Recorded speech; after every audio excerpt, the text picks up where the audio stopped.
Salutare tuturor și bine v-am găsit la un nou episod. În episodul de astăzi am să vă prezint 5 colecții de petarde și artificii pe care le-am avut în anul 2020-2021. Din păcate, la aceste colecții am făcut doar niște poze, deoarece atunci nu am avut un canal de YouTube și nu am avut interesul de a face unboxing-uri ca să prezint fiecare produs din colecție. Înainte de toate, am să vă prezint o mini-colecție, după care am să vă prezint colecțiile mari. Haideți să începem prezentarea. În această colecție avem 30 de bucăți de petarde cu un foc pirat, 4 bucăți de bomb roșu, varianta veche de 3 grame, care din păcate nu se mai fabrică, 2 bucăți de Titan Blitz 3 Blue de la Funke, 5 bucăți de Titan Blitz 5 Crackling, tot de la Funke, 10 bucăți de Doom Boom 5G, varianta Silver, și ca ultimă piesă din această mini-colecție avem un single shot Thunder Flower. Aceasta a fost mini-colecția, acum haideți să trecem la colecțiile mari. O să începem cu prima colecție. În această colecție avem doar petarde.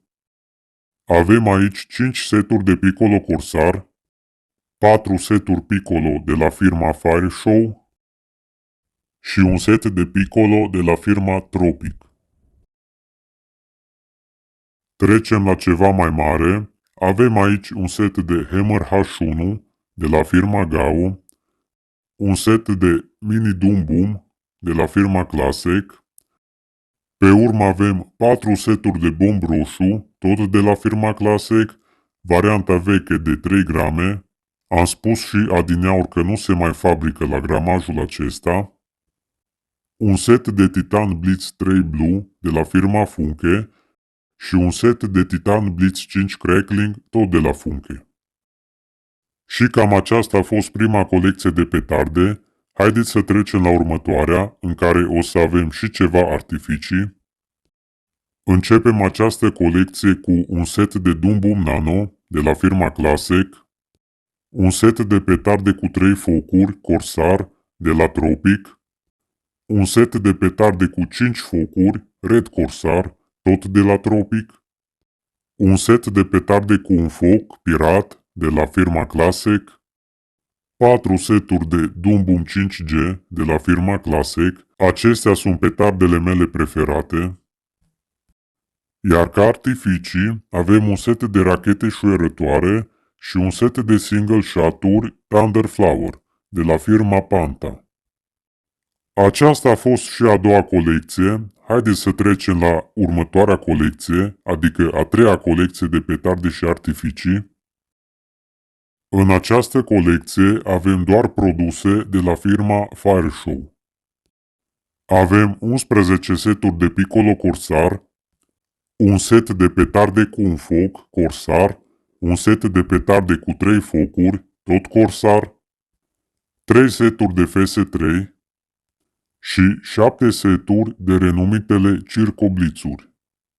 Aceasta a fost și a treia colecție de petarde și artificii, cum am spus și înainte, produse doar de la firma Fire Show. Haideți să trecem la următoarea colecție, colecția cu numărul 4.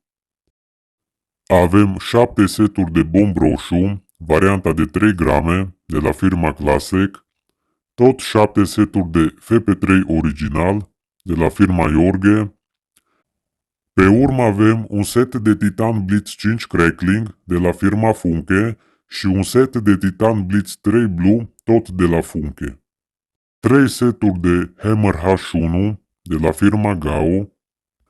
În spate mai avem diferite tipuri de petarde, care din păcate nu se văd în poză, dar vi le spun acum care sunt.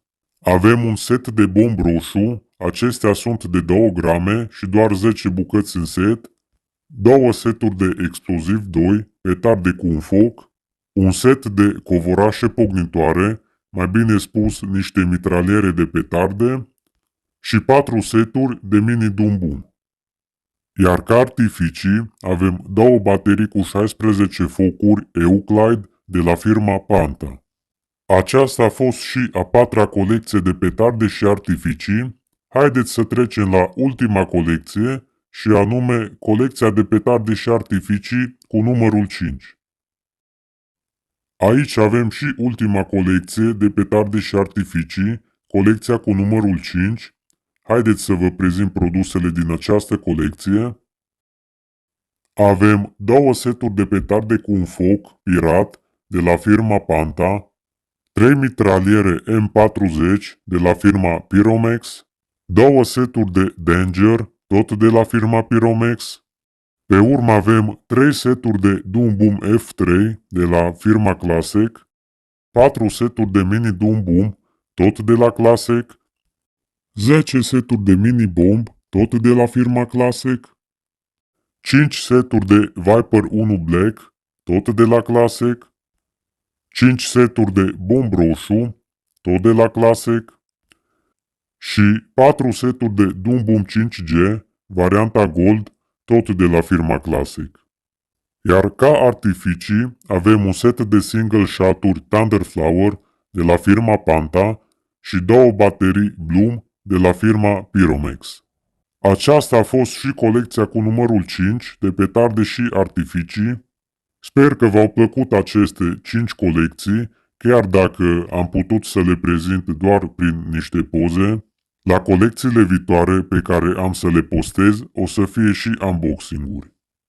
Și cam atât a fost cu acest episod. Ne vedem data viitoare la următorul episod, care o să fie luni, în data de 31 octombrie, când sărbătorim Halloween-ul. O să facem o compilație specială de petarde pentru această zi. Așa că vă aștept aici la mine pe canal, la Pyroman X, ca să nu ratați acest episod special. Dacă v-a plăcut acest episod, apăsați butonul de like și dați un subscribe la acest canal. Eu am fost Pyroman X, pe data viitoare.